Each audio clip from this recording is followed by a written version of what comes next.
गहलोत जी की सरकार है। आज बेटियां घर से निकल नहीं रही हैं क्योंकि राजस्थान में गहलोत जी की सरकार है।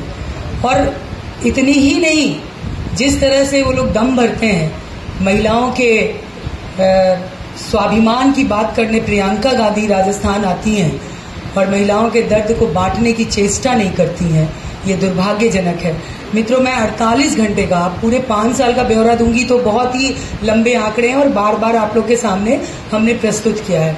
आज मैं केवल 48 घंटे के आंकड़े आप लोग को देना चाहती हूँ कि राजस्थान की, अन्य हमारे पूरे जिलों की स्थिति, हमारी बेटियों की, बहन की क्या स्थिति है, वो आप लोग के पास थोड़ा सा उसका आप लोग के सामने प्रस्तुत करूंगी। पहली घटना आप लोग को याद दिलाना चाहती हूँ, दुष्कर्म की है। हनुमानगढ़ के पीलीबंगा में 2.5 साल की बच्ची के साथ दुष्कर्म। ये सिर्फ 48 घंटे की रिपोर्टिंग मैं आप लोग को कर रही हूँ। धौलपुर में घर में घुसकर महिला से दुष्कर्म। सिरोही में रोहिरा में 13 साल की बालिका के साथ दुष्कर्म। राजसमंद में के रेल मगरा में नाबालिग बच्ची से दुष्कर्म, सामूहिक दुष्कर्म। चूरू में 15 साल की नाबालिग लड़की से दुष्कर्म। जयपुर के चोमू में युवती से दुष्कर्म। अजमेर के रामगंज इलाके में छेड़छाड़ से परेशान नाबालिग लड़की ने आत्महत्या की कोशिश की। अजमेर में दरगाह कमेटी के सहायक नाजिम ने महिला टीचर से अश्लील हरकत की। बाड़मेर के सदर इलाके में महिला के साथ गैंग रेप। ये 48 घंटे के 11 आपके सामने मैंने प्रस्तुत किए हैं। 12वां जो प्रस्तुत करने जा रही हूँ वो बहुत ही खतरनाक है।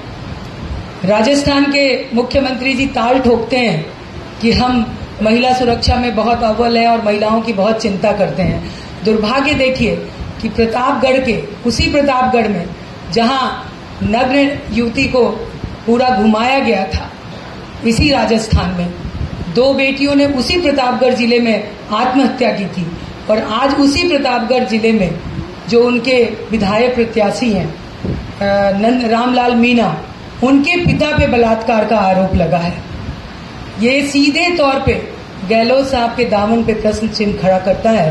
पहले 2 मंत्रियों पे लग चुका है, आपको मालूम है, जौहरीलाल मीणा और आदरणीय महेश जी के बेटे के रूप में, उनके बेटे, और इस बार तो जो कैंडिडेट है उनके पिता पे ही लगा है ये आरोप। तो राजस्थान की बेटियां कितनी डरी हुई हैं, कितनी सहमी हुई हैं। वो 50,000, वो 2 लाख, वो 35,000 बलात्कार, प्रति घंटा बलात्कार। आप इससे आकलन कर सकते हो कि राजस्थान में बेटियों की क्या स्थिति है। कुल मिलाके प्रियंका जो आके उत्तर प्रदेश में जाके बहुत बोलती हैं और कहती हैं कि लड़की हूं, लड़ सकती हूं, तो अब राजस्थान की बेटियों ने भी तय कर लिया है। प्रियंका जी, आप लोग के माध्यम से उनको कहना चाहती हूँ कि राजस्थान की बेटियां, आप कह रही है कि राजस्थान की बेटी हूं इसलिए बच सकती हूं क्योंकि मोदी जी की सुरक्षा की गारंटी है। ये जवाब राजस्थान की बेटियां उनको दे रही हैं। कुल मिलाके हमारा राजस्थान जो सम्मान के लिए जाना जाता था, आज रेगिस्तान के लिए जाना जा रहा है। कुल मिलाके जो अगर घर की लक्ष्मी और घर की बेटी, घर की माँ सुरक्षित नहीं है, वो राज्य कभी सुरक्षित नहीं रह सकता। और ये बहुत दुर्भाग्यजनक है।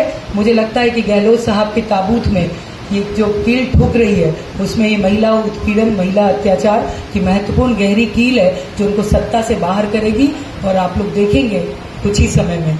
मैं अब आगे की बात के लिए राखी को फॉरवर्ड करती हूँ। जिस भ्रष्टाचार की जीरो टॉलरेंस के साथ में 2018 में हमारे राज्य में कांग्रेस पार्टी आई थी, उस भ्रष्टाचार के लिए जिस तरह की पॉलिसी अपनाई, हमने देखा कि अभी दिवाली आने वाली है और दिवाली के साथ साथ जिस तरह से राजस्थान की वित्तीय स्थिति है, जो रोडवेज कर्मचारी हैं हमारे 13,000 कर्मचारी, उनके वेतन उनको नहीं मिल रहा है। लगभग 90 करोड़ का जो अमाउंट है वो उनको अवेलेबल नहीं हो पा रहा।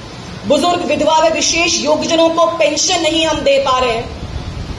आरडीएफसी में दुग्ध उत्पादकों को 2 माह से अनुदान नहीं दे पा रहे हैं। आपको ध्यान होगा, एक बाल गोपाल योजना स्टार्ट की थी जिसमें स्कूल्स के अंदर बच्चों को दूध पिलाने की योजना थी। लगभग 4 साल बाद उस योजना का शुभारंभ पिछले साल हमने सुना कि जब डब्बे स्कूल्स के अंदर खराब हो गए, मिल्क पाउडर में कीड़े लग गए, उसके बाद उसे स्टार्ट किया।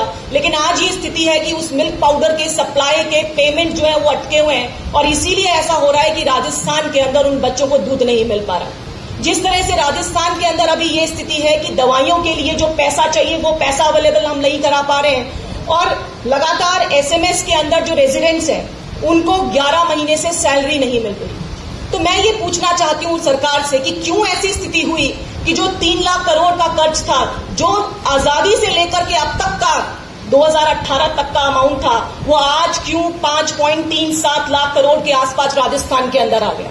आने का एक ही कारण है कि इस सरकार में भ्रष्टाचार है।